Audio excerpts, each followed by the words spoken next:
Igil! Igil! Igil! Pero yung mga may-ari ng motor, sa bahay kasi matubig eh. Bali yung sinisigaw lang yung mga nandito nag-ano. Ano lang yun, mayroon. Buti na lang, hindi ako na-traffic. Maluwag.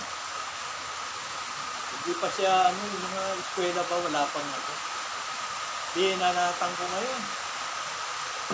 Tangin na, kuminto ako doon, magsarado ako sila. Tumba mo ang mga motor. Oo, tumba. Dahil yung umawi nga yung tubig eh. Alam mo naman yung motor na yun, lumulutang ka, tumba yun, dikit-dikit yung motor. Tangin, pinakakit yun. Ano nangyari dito? Pero yun, magkatubig yun. Ha? Sisira ang motor na yun, magkatubig.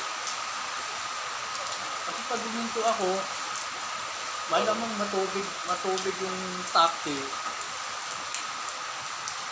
Umabugbog pa ako. Anong gagawin mo? Maluwag. Binirit ko. Wala namang humabol. Yung makahabol yung baha eh. Pagdating ko sa may isang handaan, di ba mayroon papasok ng mga truck dito? Inaso ko doon, di ako diniretso ng monumento. Inaso ko doon sa daanan ng mga truck.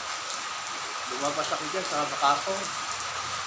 Doon na ako nakahinga ng maluwag. Kasi pag umikot pa akong monumento, baka masundan ako eh. Bangka. Oo. Wala na.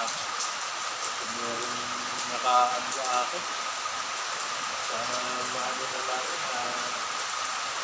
ganito yung kalaho kasi malamang mabugbog ako talaga.